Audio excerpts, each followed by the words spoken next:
Sir. আর Sachin, missing পার্সনদের report check করে দেখো তো যে ওই সময় কতজন লোক নিখোঁজ হয়েছিল। হতে পারে এই ডেড বডি আমাদের চেনা কারো, তাতে আইডেন্টিফিকেশনের সুবিধে হবে। Right sir. ডক্টর, আপনি বলতে পারবেন এর বয়স কত? আরে ভাই দয়া, আগে একে ল্যাবে যেতে দাও, তারপর সবকিছু জানা যাবে। এর মৃত্যুর কারণ, এর বয়স, কেন মরেছে, কি ব্যাপার, সবকিছু জানা যাবে। আমাকে তো বাইরে বের করো ভাই। হ্যাঁ,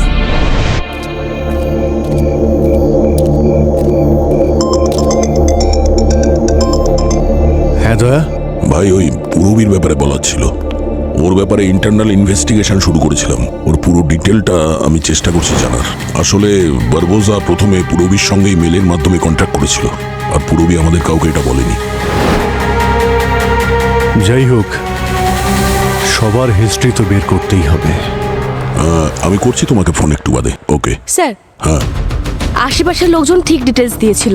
1 বছর আগে ঠিক এই মাসেই এই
হ্যাঁ, আচ্ছা।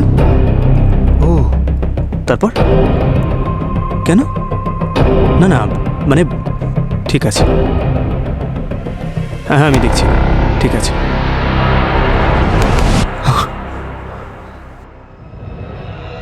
কার সঙ্গে কথা বলছো? হ্যাঁ, ফোনটাকে পেছনে লুকিয়ে রাখলে কেন তুমি? কি ব্যাপার? ফোনটা দেখাও। না স্যার, আমার পঙ্কজ, ফোনটা দেখাও। আমি বলছি ফোনটা দেখাও।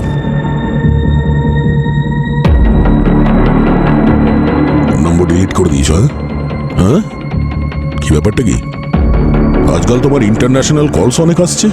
হ্যাঁ, ইন্টারন্যাশনাল কলস অনেক অ্যাটেন্ড করছো। কি ব্যাপার? মজা করছেন না স্যার? আমার মুখ দেখে কি মনে হচ্ছে যে আমি মজা করছি? হ্যাঁ, না স্যার, আসলে ওই স্ক্যাম কল ছিল স্যার। সবারই তো আসে, তাই আমারও। স্ক্যাম কল আমাদের সবার আসে, কিন্তু কেউ স্ক্যাম কলে 5 মিনিট ধরে কথা বলে না। সবাই নম্বরটা ব্লক করে দেয়। তোমার মতো না। স্যার, ও বারবার ফোন করছিল, তাই আমি একটু মজা করছিলাম, টাইম পাস করছিলাম স্যার। একজন সিআইডি অফিসারের কাছে এত সময় আছে? হ্যাঁ, কাউকে বললে বিশ্বাস করবে না সে। স্যার, আপনি আমাকে সন্দেহ করছেন? আরে স্যার, সিআইডিতে আজকাল হচ্ছেটা কি? আমরা একে অপরকে কেন সন্দেহ করছি স্যার? সিআইডি অফিসারের ক্ষেত্রে সন্দেহ দিয়েই শুরু হয়, সত্যিটাকে প্রমাণ করার জন্য। একটা কাজ করো, তুমি বলো সত্যিটা কি। হ্যাঁ, আমি তো বার করেই নেব, বুঝেছো? আরে স্যার, এসব কি করছেন আপনি? যতক্ষণ না পর্যন্ত এসিপি স্যারের কেসটা সলভ না হবে, ততক্ষণ পর্যন্ত এখানে প্রত্যেকে সন্দেহের আওতায় আছে। কেউ তো আছে আমাদের মধ্যে যে বেঈমান। হ্যাঁ,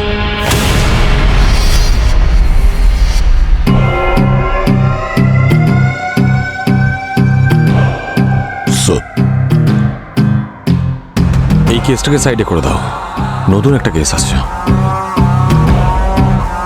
ইয়েস স্যার।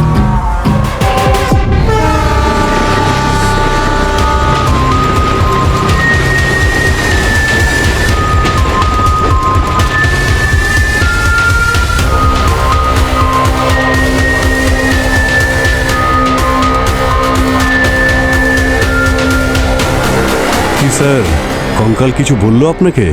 অভিজিৎ, এর চেস্ট বোন আর পেলভিক বোন এই দুটোকে দেখে মনে হচ্ছে কঙ্কালটা মহিলার, কারণ পেলভিক বোন আর চেস্ট বোন মেল আর ফিমেলদের আলাদা আলাদা হয়। আর হ্যাঁ, এর মাথার ওপর একটা আঘাতের চিহ্ন আছে, গভীর আঘাতের চিহ্ন। আচ্ছা, এই আঘাতই ওর মৃত্যুর কারণ নয় তো? না, এটা এখন বলতে পারবো না যে এর আঘাতের কারণেই মৃত্যু হয়েছে, কিন্তু হতে পারে একে মারবার পর যখন পোঁতা হয়েছে তখন ওর মাথায় পাথর লেগেছে আর তার থেকে ক্ষত হয়েছে। এটা বলতে পারবো না যে এই আঘাতের যে চিহ্ন আছে তার কারণেই ওর মৃত্যু হয়েছে, সেটা ল্যাবে গেলেই বোঝা যাবে। স্যার, এই হলো রোড রিপেয়ারের কন্ট্রাক্ট পেপার স্যার। আর কন্ট্রাক্টরের নাম হলো সুকেশ। সব পারমিশন আছে স্যার ওর কাছে। স্যার গতকালই কাজ শুরু করেছিল ইন্টারনেট কেবলের জন্য, আর ডিগিং শুরু করতেই এসকেলেটনটা পাওয়া গেছে। সচিন, এই কন্ট্রাক্টরের পুরো ডিটেলস বার করো। ডক্টর, কিছু জানতে পারা যাবে কতদিন ধরে পড়ে আছে এখানে? দয়া, সফট টিস্যুস আর কার্টিলেজ তো একদম শেষ হয়ে গেছে। আমার মনে হচ্ছে যে লাশটা পোঁতা হয়েছে 1 বছরের বেশি হয়ে গেছে। প্রায় 1 বছর ধরে এখানে পোতা আছে, কিন্তু কেউ জানতেও পারিনি। এর মধ্যে কোনো সিভিল কাজ হয়নি নাকি এখানে? স্যার, আমরা এখানকার লোকের সাথে কথা বললাম, জানতে পারলাম যে 1 বছর আগে ড্রেনের কাজকর্মের জন্য ঠিক এখানেই মাটি খোঁড়া হয়েছিল। কৃত্তিকা, তুমি খোঁজ নিয়ে দেখো তো যে রোডটা কবে থেকে শুরু হয়েছিল আর কতদিন পর্যন্ত খোলা ছিল। এক্স্যাক্ট ডেটটা খোঁজ নিও, হয়তো সেই সময়ই একে এখানে পোঁতা হয়েছিল। ওকে, ড্রেনের কাজ শুরু হয়েছিল। আমি এই কাজের ডিটেলস সচিন স্যারকে পাঠিয়ে দিয়েছি। কীর্তিকা, একটা কাজ করো, গত বছর এই কন্ট্রাক্টটা এখানে কে পেয়েছিল সেটা জানার চেষ্টা করো। Okay sir. আর কন্ট্রাক্টর আর ওখানে যারা কাজ করেছে তাদের জিজ্ঞাসা করো এটা কি করে সম্ভব যে তখন এখানে যে কোনো লাশ আছে কেউ জানতেই পারেনি। Yes sir. স্যার, স্যার এই কৃত্তিকার দেওয়া ডেট অনুযায়ী 1 সপ্তাহ আগে সব মিসিং রিপোর্ট চেক করেছি। এই হলো 12 জন মহিলার মিসিং রিপোর্ট। এর মধ্যে 8 জন মহিলা ফিরে এসেছে, কিন্তু 3 জন এখনো মিসিং, আর একটা কেস ক্লোজ হয়ে গেছে। হ্যাঁ ডক্টর। বোন ডেনসিটি আর কোলাজম থেকে জানতে পারা যাচ্ছে যে ভিকটিম ইয়ং ছিল। কত বয়স হবে? বোন ইনফ্রারেড দিয়ে কনফার্ম করা যাচ্ছে যে এর বয়স 27-28 বছর। মিসিং ওম্যানের লিস্টে এই বয়সের কেউ আছে? স্যার, যারা মিসিং হয়েছে তার মধ্যে একজনের বয়স 45 বছর, একজনের 15, কিন্তু সুরুচির বয়স 28 বছর স্যার। আর ওর মা মিসিং রিপোর্ট লিখিয়েছিল, আর ডোমেস্টিক ভায়োলেন্সেরও কমপ্লেন ছিল। আর স্বামীর নাম হলো পরম। স্যার, কিন্তু পরমের তো অনেক আগেই শাস্তি হয়ে গেছিল, 6 মাস আগেও জেলে গেছিল। কিন্তু স্যার, ইন্টারেস্টিং ব্যাপার এটা হলো যে সুরুচির কোনো খোঁজ পাওয়া যায়নি। বেঁচে আছে না মরে গেছে বলা যাচ্ছে না। আচ্ছা, এই কঙ্কালটা সুরুচির না তো? হতেও পারে। হতে পারে যে পরম নিজের ওয়াইফ সুরুচিকে মেরে বডি ডাম্প করে দিয়েছে, আর কাউকে এটা ডিসক্লোজ করেনি যে বডি কোথায় আছে। পরম, দেখা করতে হচ্ছে এই পরমের সঙ্গে। বডি কথা বলে পরম, কিন্তু তোমার ওয়াইফের বডি তো কখনো পাওয়াই যায়নি। তাহলে কথা বলতো কি করে? কেস রিপোর্ট আর এফআইআর দেখেছি আমরা। নিজের ওয়াইফকে খুব মেরেছিল। হ্যাঁ স্যার, আমি হলাম সেই পাপী। আমি খুব টর্চার করেছি ওয়াইফের ওপর। নেশাগ্রস্ত অবস্থায় আমি খুব মারতাম ওকে। 2-3 বার তো বেচারি মরতে মরতে বেঁচে গেছে।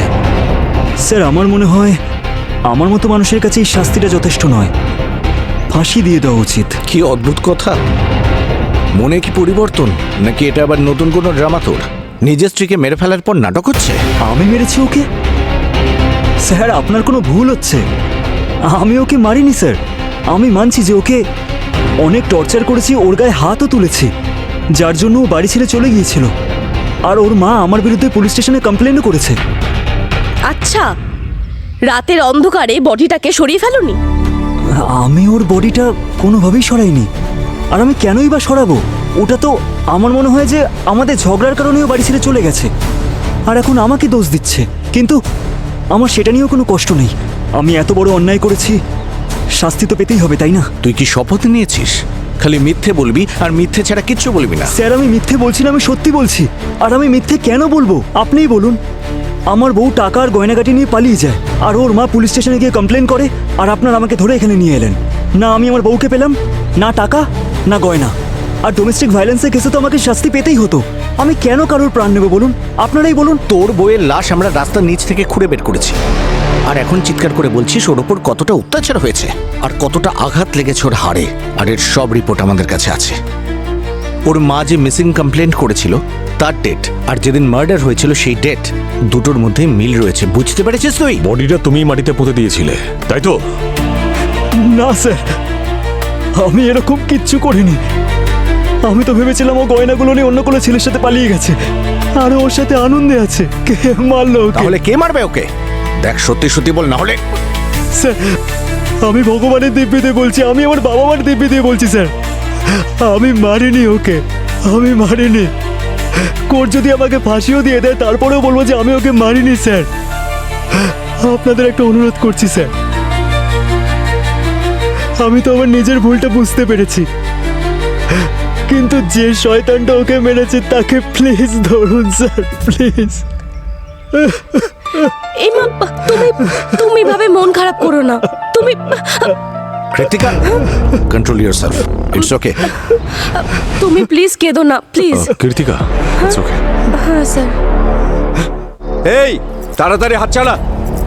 লাস্ট প্রজেক্টে যে কাজটা নিয়েছিলাম তোরা তো একবারে ঝুলিয়ে দিয়েছিলিস। হ্যাঁ, জানিস কত সময় নষ্ট হয়েছে?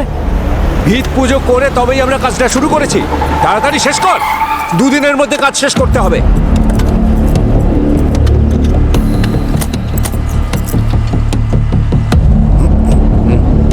একে কোথাও দেখেছেন? কে? কোনো হিরোইন নাকি যে চিনে ফেলবো? একটা ফটো নিয়ে জিজ্ঞাসাবাদ করতে এসেছে। আরে কাজ করতে দাও না আমাদের। সময় কাজ শেষ করতে না পারলে পেনাল্টি দিতে হবে। তোমাকে তো এমনিতেই পেনাল্টি দিতে হবে যদি সিআইডি থেকে কিছু লুকিয়ে রাখো। সিআইডি হোক, ইডি হোক আর সিবিআই হোক, আমার সঙ্গে কি যোগাযোগ? গভর্নমেন্টের কাজ করছে, আমাদের পারমিশন নেওয়া আছে, আমার কি যোগাযোগ? হ্যাঁ এসবে যত ঘুষ নেবার ধান্দা। তোকে তুলেই না, সিআইডি ঘুষ নেয় না। বল, যা জিজ্ঞেস করছে। বুড়ো, বিল্লু, বিটু, দেখ আমার সঙ্গে কি করছে। দেখুন, সিআইডির সাথে চ্যালেঞ্জ নিলে পরিণাম খুব খারাপ হবে। আরে আরে আরে, তোরা দাঁড়িয়ে আছিস কেন? আরে এরা তোদের টাকা দেয় না, আমি দিই তোদের। ধর ওদেরকে, ধর। সিআইডি কে চ্যালেঞ্জ করবে না।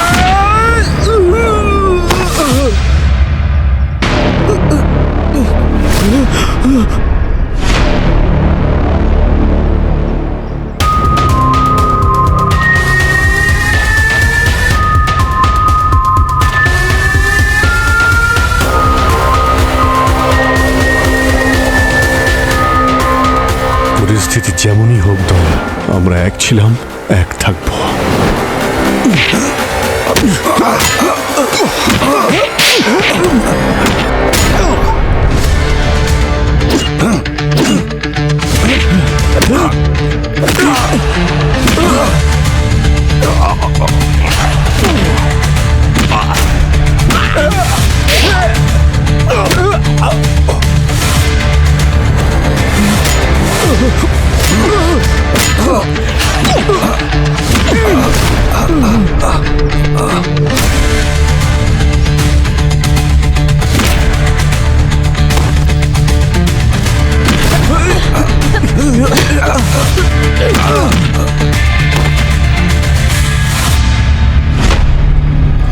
লাশ, লাশ।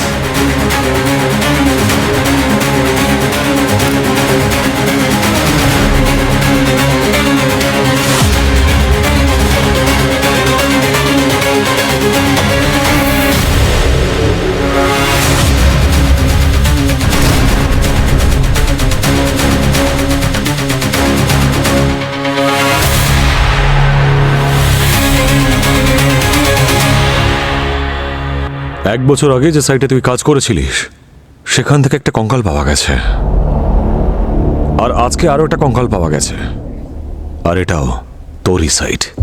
স্যার, আমি সত্যি কিছু জানি না। প্রথমে সব অপরাধীরাই এই বলে যে আমি জানি না।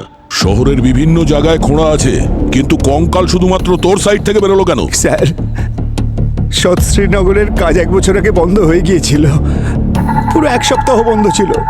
আমার তো অর্ডারও আটকে গিয়েছিল।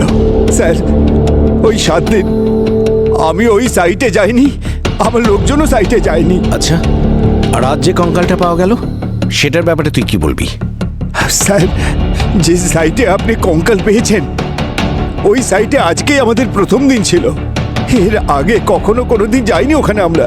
তাহলে নিজের লোকদের উস্কালি কেন আর আমার টিমের উপর হামলা কেন করলে? স্যার, আসলে আমাদের ঠিকাদারদের মধ্যে কাজের জন্য ঝগড়াঝাটি হয়েই থাকে। আমি ভেবেছিলাম রতন ঠিকাদার আমাদের কাজ বন্ধ করার জন্য লোকজন পাঠিয়ে দিয়েছে।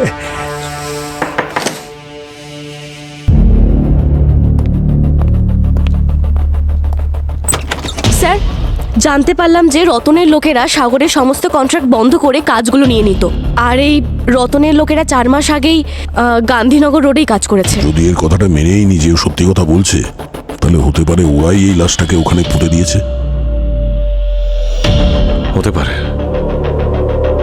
এই রতনের সব ইনফরমেশন চাই আমি। হ্যাঁ স্যার। আর গিয়ে জানো যে ওই সময় রতন বা অন্য কেউ ওখানে কি আদৌ কাজ করছিল। Sure sir. আর হ্যাঁ, ওই ফরেন্সিকে অন্য স্কেলেটনটার কি হলো? কোনো ইনফরমেশন?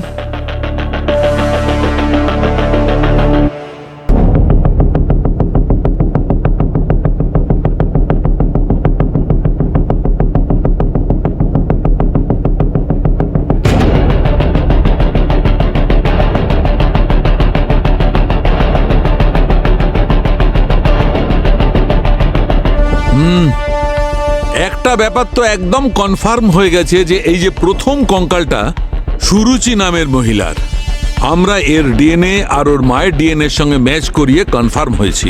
আর এই দ্বিতীয়টা? হ্যাঁ, আর দ্বিতীয় কঙ্কালটা একজন পুরুষ মানুষের যার বয়স 30-31 বছর, আর এর মৃত্যু হয়েছে 4 মাস আগে। আমি বলছি কেন এরকম বললাম। এই দেখো, এখানে কিছু টিস্যুস দেখা যাচ্ছে, আর এই দেখো এখানে কার্টিলেজও রয়েছে। এই টিস্যুস আর কার্টিলেজের উপস্থিতি এই কথাটা প্রমাণ করছে যে এই লোকটির মৃত্যু 4 মাসের বেশি হয়নি। এই দুটো কেসের মধ্যে কিছু মাসের জন্য কাজ বন্ধ ছিল, তাহলে হয়তো সেই সময় কিলার বডি ডাম্প করেছে। আর কাজ বন্ধ থাকার দরুন কেউ এটা জানতেও পারেনি যে কেউ বডিগুলোকে ওখানে ডাম্প করে গেছে। ডক্টর, আপনার মতে এই দুটো কেসের কি সিমিলারিটি আছে? একটা ভীষণ অদ্ভুত সিমিলারিটি রয়েছে। কি? এই দেখো, আমি বলছি, এই দেখো, এই এর রিবের ওপর কাটা চিহ্ন দেখছো? হ্যাঁ, ঠিক এই রকমই চিহ্ন এই দেখো এখানেও এর রিবের উপরেও আছে। এই দেখো, আমার ডাউট তখনই হয়েছে যখন আমি কঙ্কালটাকে চেক করি, কিন্তু যখন দ্বিতীয় কঙ্কালটাতেও এই চিহ্ন দেখলাম তখন আমি কনফার্ম হয়ে গেলাম যে এই যে কাটার চিহ্নটা এটা কোনো ধারাল অস্ত্র দিয়ে করা হয়েছে। আচ্ছা, এটা সিরিয়াল কিলিং এর কেস নয় তো? দুটো কেসেই সিমিলারিটি আছে, দুটো কেসেই মার্ডারের কারণ আর মার্ডার একই। আচ্ছা, এটাও তো হতে পারে যে যে খুন করেছে সে এদের চিনত। হতেই পারে। সো ইন দ্যাট কেস এই সেকেন্ড বডিটাকেও ওইভাবে আইডেন্টিফাই করতে হবে যেভাবে ফার্স্টটা হয়েছিল। Missing কমপ্লেন্টের list. অভিজিৎ, আমি অবনীর ব্যাকগ্রাউন্ড চেক করেছি, শি ইজ ক্লিন। আচ্ছা, ব্যাকগ্রাউন্ড ক্লিন তো কি হয়েছে দয়া? এখন ওর কথা বলো। সময়ের সঙ্গে কে কখন বদলে যায় কিছুই বলা যায় না। হতে পারে, কিন্তু আমার মনে হচ্ছে না যে ও ইউনো। আমি কল করছি পরে। কি করছিলে দয়া? কিছু না স্যার, ওই ওই দুটো কেসের কাজ চলছে। মনে তো হচ্ছে না, তোমাকে এতটা তো আমি চিনি। স্যার, সেকেন্ড ভিকটিমকে আইডেন্টিফাই করার জন্য যখন আমি মিসিং কমপ্লেন্টগুলো দেখছিলাম, জানতে পারি ওর যখন মৃত্যু হয় তখন 8 জনের মিসিং কমপ্লেন্ট এসেছিল। তার মধ্যে 5 জন তো ফিরে এসেছে স্যার, আর 3 জন এখনো মিসিং। আর ওদের বয়স 31 থেকে 32-এর আশেপাশে। ওই 3 জনের ডিএনএ ভিকটিমের সঙ্গে ম্যাচ করা, তাহলে জানা যাবে স্কেলেটনটা কার। স্যার, আমি একটা ব্যাপারে নোট করেছি। হ্যাঁ, বলো। এই দেখুন, এই ডক্টর সালুকের ফরেন্সিক রিপোর্ট স্যার, আর এটা হলো ওই 3 জনের মিসিং কমপ্লেন। যদি মন দিয়ে দেখেন স্যার, তাহলে মনে হবে যে এই 31 বছরের গৌতমী ভিকটিম। কেন? আসুন স্যার, আমি বলছি।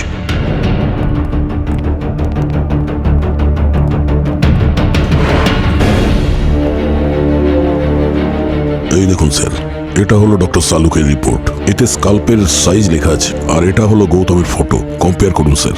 এই স্কাল্পটা দেখুন আর এই ভিকটিমের ফটোটা দেখুন। এই দুটো চোখের মধ্যে যে দূরত্ব আর এই যে ভেঙে যাওয়া থুতনি, একদম পারফেক্ট ম্যাচ হচ্ছে গৌতমের ছবির সাথে। আর স্যার এই গৌতমের বিয়ে ঠিক হয়েছিল।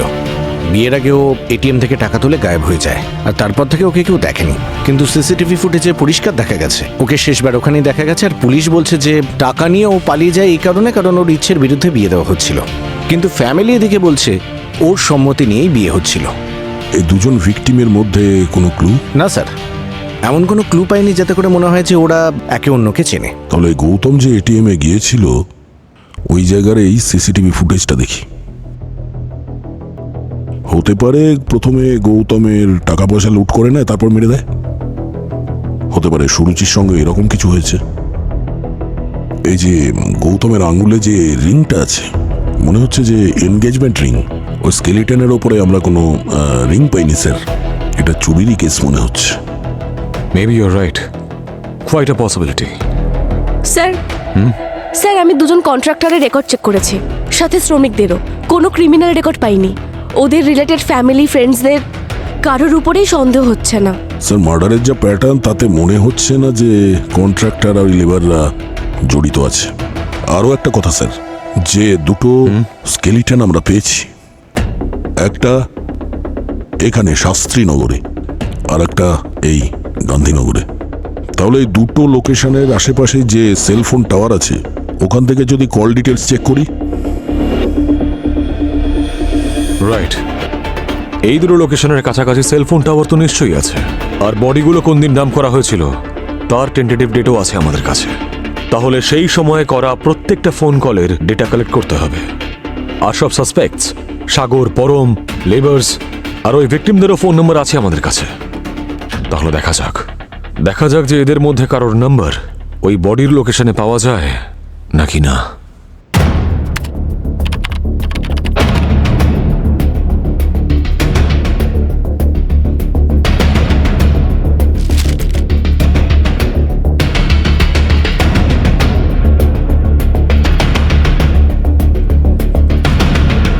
এটা দেখুন স্যার। ফোন ডেটা দেখে কিছু জানতে পারলে? স্যার কোনো শ্রমিক বা কন্ট্রাক্টরের সেলফোন তো ডেটার সাথে ম্যাচ করছে না। কিন্তু স্যার একটা নম্বর পেয়েছি যেটা দুটো বডিরই লাস্ট লোকেশনের পাশে ছিল, আর 3 দিনই লাগাতার ওই লোকেশনেই ট্র্যাক হয়েছে। সুপার। কার নাম্বার? স্যার একটা অটো রিক্সা ড্রাইভার, উমেশ নামুর। উমেশ।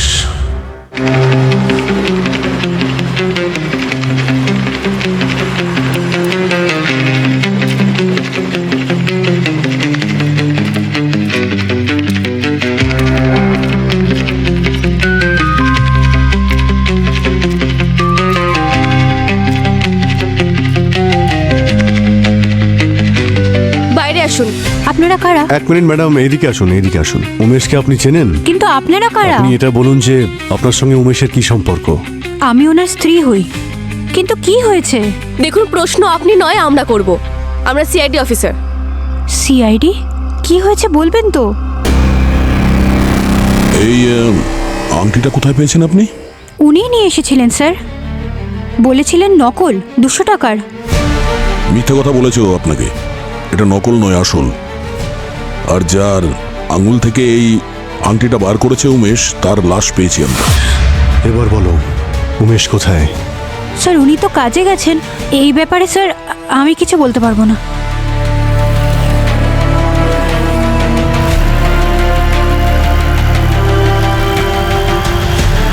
হ্যাঁ, টাকার ব্যবস্থা হয়ে গেছে। হ্যাঁ, আমার কাছেই আছে ব্যাগে। একদম চিন্তা করো না, 20-25 মিনিটেই চলে আসছি। আরে একটু ধরো, আমি এক্ষুনি কথা বলছি। আরে ভাই, এ কোন রাস্তায় নিয়ে আসলে আমাকে? আমি ফোনে কথা বলছিলাম আর তুমি রাস্তায় পরিবর্তন করে দিলে। আরে টেনশন নিচ্ছেন কেন আঙ্কেল? আমি আপনাকে তাড়াতাড়ি পৌঁছে দিচ্ছি। হ্যাঁ, এটা একদম শর্টকাট রাস্তা, ভয় পাবেন না, টেনশন নেবেন না আঙ্কেল। আগে বলা উচিত ছিল না। আঙ্কেল 2 মিনিট, আমি একটু হালকা হয়ে আসছি।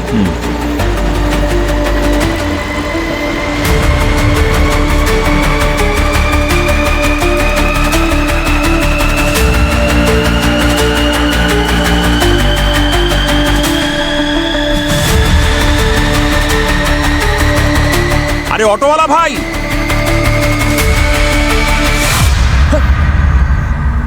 মালকড়ি ছাড়, বলছি না মালকড়ি দে। আরে আমার বউ তাড়াতাড়ি দে, দে দে। মাল পেয়েছি, আমি মজা পাই। হ্যাঁ, মাল আর খুন করতে। খুন। এই কে রে?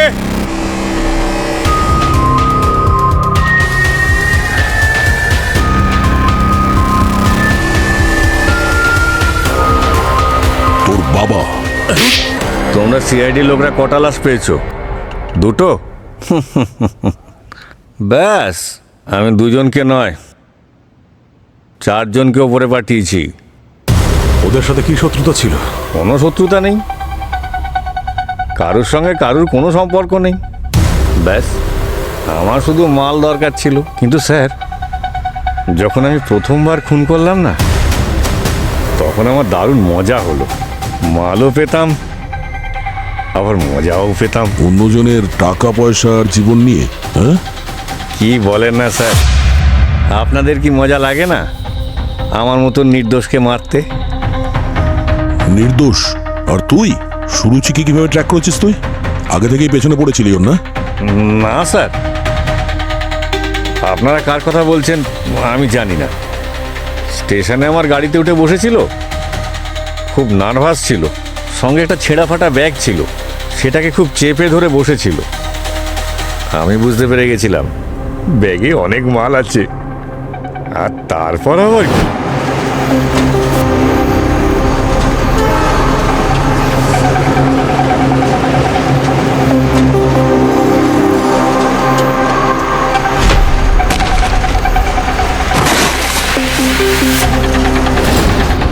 আর গৌতম? ও আমার অটোতে বসে টাকা গুনছিল। তারপর আর কি স্যার, আমি। আর বাকি দুজনকে কোথায় পুঁতেছিস? কি যে বলেন স্যার, শহরে জায়গা কম আছে নাকি? কত জায়গায় গর্ত খোঁড়া রয়েছে, ব্যাস শুধু সেখানে নিয়ে পুঁতে দাও।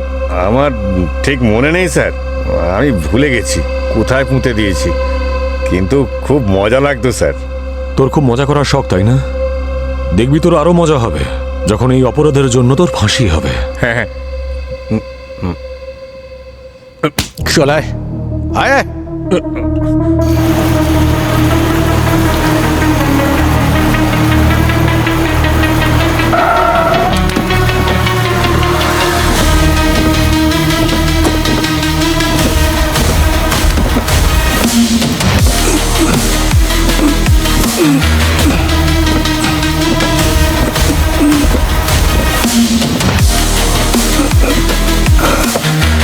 This case is solved. Proud of you. এবার তুমি বাড়ি গিয়ে বিশ্রাম নিতে পারো। না স্যার, বিশ্রাম তো আমি নিতে পারবো না যতক্ষণ না পর্যন্ত এই এসিপি স্যারের কেসটা সলভ না হয়, আর যতক্ষণ না এটা জানতে পারবো যে আমাদের সিআইডি টিমে বেঈমানকে, আমি নিশ্চিন্তে ঘুমোতে তো পারবো না স্যার। যখন তুমি ডিসাইড করেই নিয়েছো তখন অল দ্য বেস্ট। আর যদি আমার সাহায্য লাগে, I'm just a phone call away. Thank you, sir.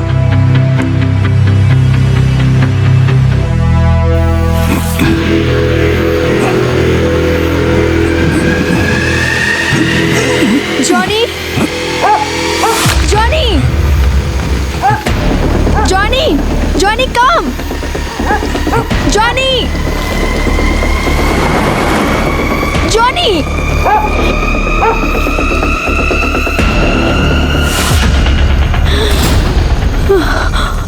লাশ, লাশ। আমি প্রতিদিন সকালবেলা মর্নিং ওয়াকে বেরোই, আর আমার সাথে জনি থাকে। জনি কখনো এদিক ওদিক দৌড়াতে থাকে। ও দৌড়ে সোজা এদিকে চলে এলো, আর আমি ওর পেছনে দৌড়াতে থাকলাম, আর এসে দেখলাম। লোকটাকে দেখতে পেয়েছিলেন? না, অন্ধকার ছিল, আর ও সঙ্গে সঙ্গে পালিয়ে গেল। এমন কিছু বিশেষ দেখিনি যে আমি ওকে নোটিস করতে পারবো। কৃতিকা ম্যামের স্টেটমেন্ট নাও। হ্যাঁ স্যার। আপনি কখন দেখেছিলেন ওনাকে? ডক্টর সালনকে সেম মোড অফ অপারেন্ডি মনে হচ্ছে, কিন্তু এবারে শরীর থেকে মাথাটা উধাও। না, সেরকম মনে হলেও দেখতে একরকম, কিন্তু আসলে তা নয়, একটু আলাদা। উমেশের আগের 4টে কেসে কিন্তু এরকম হয়নি। এখানে মাথাটা শরীরের থেকে আলাদা। উমেশের উদ্দেশ্য শুধু টাকা কামানো, এটা অন্য কোনো ব্যাপার। বডির টেম্পারেচার আর রাইগার মর্টিস বলছে যে একে খুন করা হয়েছে 5-6 ঘন্টার বেশি আগে নয়। স্যার, আমি ওই মহিলাকে জিজ্ঞেস করলাম যিনি আমাদেরকে জানিয়েছিলেন, আর আশেপাশের লোকজনকেও জিজ্ঞেস করলাম, ওরা কিছুই বলতে পারলো না। আর আশেপাশে তো কোনো সিসিটিভি ক্যামেরা আছে বলে মনে হচ্ছে না। সচিন, উমেশ তো আমাদের কাস্টাডিতে আছে।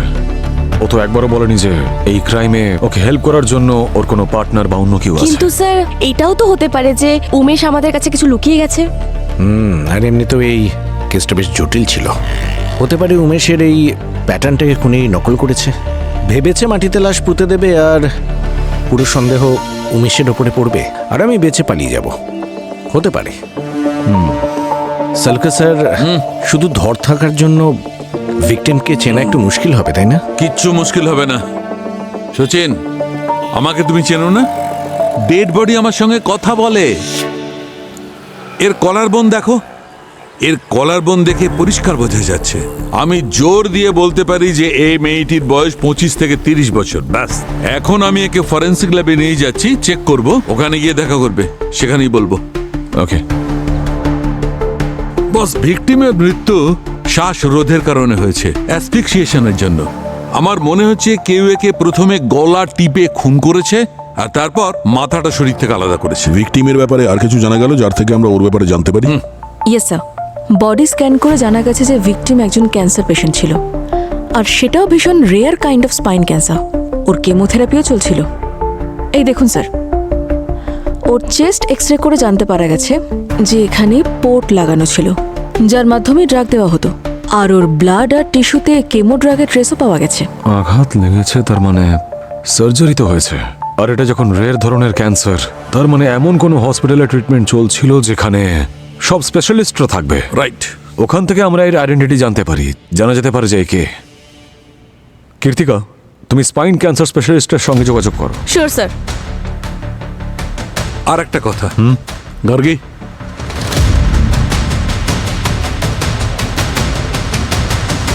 এই দেখুন, এই হিউম্যান ফ্লেশের টুকরো আমি এই ভিকটিমের পেটের মধ্যে পেয়েছি। কি? মাংসের টুকরো? হ্যাঁ, মাংসের টুকরো। আর ডিএনএ টেস্ট করে জানতে পেরেছি যে এই মাংসের টুকরো এই ভিকটিমের নয়। আর এই ভিকটিমের হাতটা দেখুন, এটা একটা আঁচড়, কোনো আঘাতের চিহ্ন। এটা দেখে মনে হচ্ছে যে ভিকটিম নিজের প্রাণ বাঁচানোর জন্য খুব স্ট্রাগল করেছে। এটা তারই চিহ্ন। হতে পারে যে এই স্ট্রাগলের সময় ভিকটিম কিলারকে অ্যাটাক করেছিল, আর এই হিউম্যান ফ্লেশ আসলে তারই। রাইট বস। আমরা এই ভিকটিমকে তো বাঁচাতে পারলাম না, কিন্তু ওই খুনিকে কিছুতেই ছাড়বো না। খুব তাড়াতাড়ি ওকে গ্রেপ্তার করবো।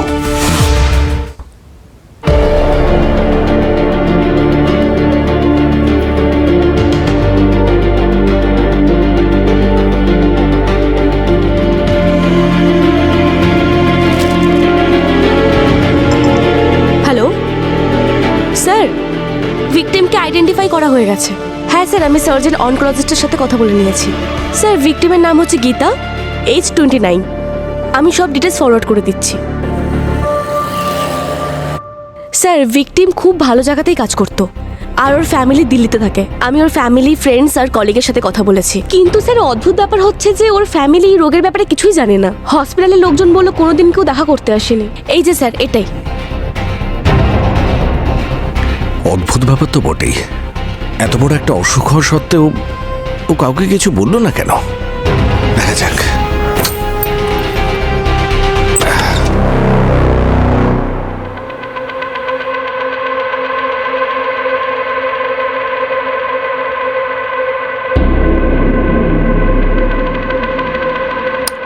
মনে হয় কারেন্ট নেই।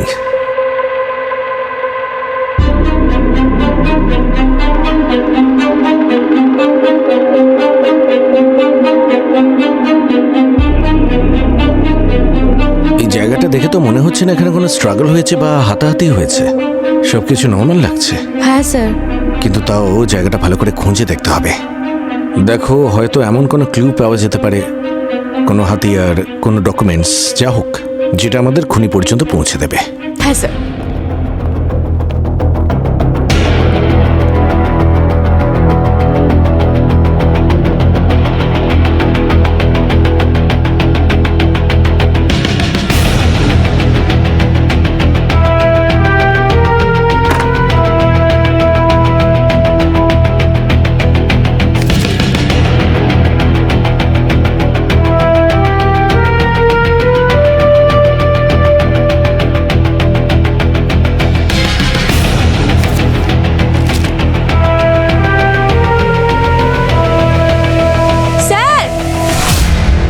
বলো কৃত্তিকা।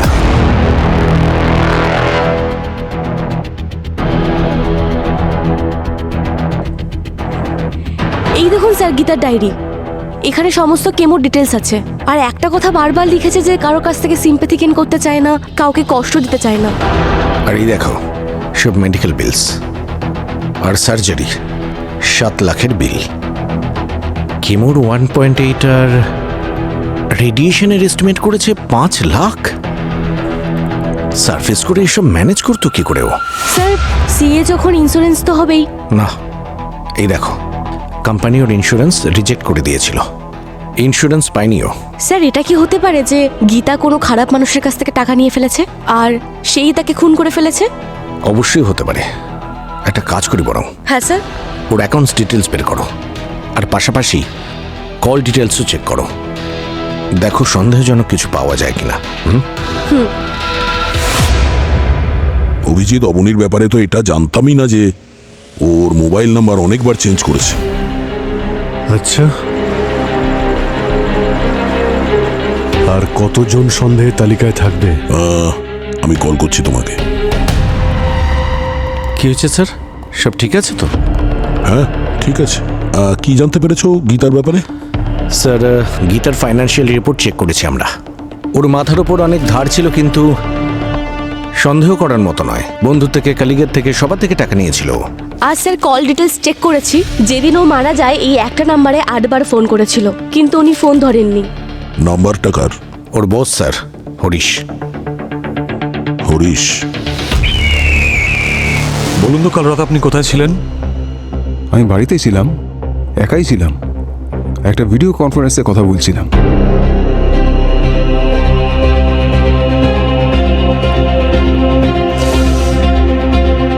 আপনি জানেন যে আপনার এমপ্লয়ি গীতা কাল রাতে খুন হয়েছে? What?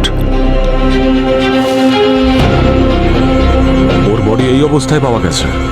My god, sad, very sad. Gita খুব ট্যালেন্টেড ছিল, ভেরি ট্যালেন্টেড। ও প্রথমবারই সে ক্লিয়ার করেছিল, আর যবে থেকে ও আমার ফার্ম জয়েন করেছিল আমি ওকে গাইড করতাম, আর আমি ওকে নিয়ে গর্বিত ছিলাম। ওর সামনে একটা ব্রাইট ফিউচার ছিল। কি করেছে সব? এখনো তো জানা যায়নি কে করেছে, কিন্তু এটুকু জানা গেছে যে ওর মৃত্যুর আগে ও 8 বার একটা নাম্বারে কল করেছিল, সেটা আপনার। আমি জানি, আমি একটা ডিফিকাল্ট সিচুয়েশন ছিলাম স্যার, খুব ডিফিকাল্ট। এমনিতে গীতা আমার অ্যাসিস্ট্যান্ট ছিল, কিন্তু ও আমাকে ভালোবেসে ফেলেছিল, আর ওর এই ভালোবাসা অবসেশনে পরিণত হয়েছিল। আপনারা বুঝতেই পারছেন, একটা প্রফেশনাল রিলেশনশিপে বাউন্ডারিও থাকে। আমি আমার ওয়াইফকে চিট করতে পারবো না, আর এই জন্যই আমি গীতার আনঅফিসিয়াল কলগুলো ধরছিলাম না। That's it. স্যার,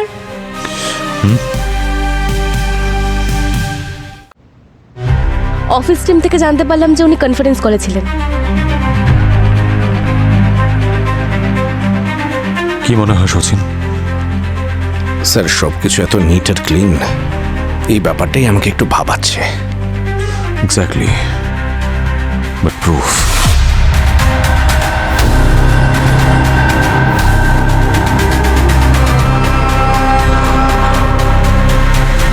এক মিনিট, হাতে কি হয়েছে? এটা কিছু না, আমি একটা কাজে কিচেনে গিয়েছিলাম, আর সেখানেই এটা পুড়ে গেছিল। কিচেনে কাজ করতে গিয়ে পুড়ে গেছে? এক মিনিট, কি করছেন আপনারা? এক মিনিট জানতে পেরে যাবে। আরে কিন্তু এটা কি? হ্যাঁ, এটা এটা ডগ বাইট। এটা একটা রাস্তার কুকুর কামড়ে দিয়েছিল আমাকে, বুঝলেন? আগে এটা ডিসাইড করুন যে কুকুর কামড়েছে না পুড়ে গেছে। কি করছেন আপনারা? আপনাদের ধারণা আছে আমি কে? আমি এক্ষুনি আমার উকিলকে কল করছি। আর সিআইডির বিরুদ্ধে মিস্টার হরিশ, আপনার এগেনস্টে আমাদের কাছে বেশ স্ট্রং এভিডেন্স আছে। আপনার যেই আহত হাত, এর এই ফ্লেশ জানেন আমরা কোত্থেকে পেয়েছি? গীতার পেট থেকে। আর তার ডিএনএ ম্যাচ করাবো আমরা। এর থেকেও স্ট্রং প্রমাণ চাই আপনার? তার থেকে ভালো হবে সবকিছু পরিষ্কার খুলে বলুন। আমি বললাম না আমি কিচ্ছু করিনি। আপনারা বুঝতে পারছেন না কেন?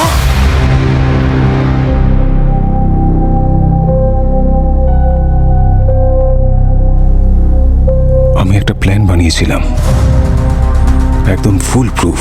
আমি ফার্মের অ্যাকাউন্টের টাকা একটা অন্য ফেক অ্যাকাউন্টে ট্রান্সফার করছিলাম। প্ল্যান এরকম ছিল যে আমি সেই অন্য ফেক অ্যাকাউন্টে 100 কোটি ট্রান্সফার করার পরে আমি বিদেশে চলে যাব। কিন্তু সেই সুপার ট্যালেন্টেড গীতা, আমি জানি না কিভাবে ও এই প্ল্যানটা জানতে পেরে গিয়েছিল। ও আমাকে ব্ল্যাকমেল করতে শুরু করলো। 50 কোটি টাকা চাইছিল। ওর ট্রিটমেন্টের জন্য এটা লাগতো। ওর পেরেন্টসও আছে যাদের জন্য ও কিছু করতে চাইছিল। ও আমাকে বলল ওর রেয়ার ক্যান্সার আছে, ও মরে গেলে বাবা মার জন্য কিছু টাকা রেখে যাবে। এখন এতগুলো টাকা আমি ওকে কি করে দিতাম? কিন্তু তার জন্য তুমি গীতাকে কেন মারলে? না, আমি ওকে মারতে চাইছিলাম না। ও আমাকে বারবার কল করছিল। ও আমাকে অনেকবার কল করেছিল। আর আমি যখন ওর কল রিসিভ করিনি, ও আমার বাড়িতেই চলে এসেছিল। আমাকে হুমকি দিয়ে গিয়েছিল। আমি কি করতাম? ওকে দিয়ে দিতাম 50 কোটি? না, কখনোই না। আমার কাছে আর কোনো রাস্তা বাকি ছিল না। তো আমি ওকে মেরেই ফেললাম। ও মরে গেল। তখন আমার মনে হলো যে আমি একটা খবর দেখেছিলাম সিরিয়াল কিলারের। ও ধরা পড়ে গিয়েছিল, কিন্তু ও রাস্তার খোঁড়া গর্তে ডেড বডিগুলো পুঁতে দিত। আমি ভাবলাম আমিও গীতাকে এভাবে পুঁতে দেব, কেউ কিছু জানতেও পারবে না। আর দোষী হিসেবে ওই অটো ড্রাইভারকেই সবাই দোষ দেবে। তুমি সত্যি খুবই নীচ মানুষ। প্রথমে চুরি, তারপর সেই চুরিকে লুকানোর জন্য খুন। সিআইডির হাত থেকে কেউ বাঁচতে পারে না। এবার বাকি জীবনটা তোমাকে জেলে কাটাতে হবে।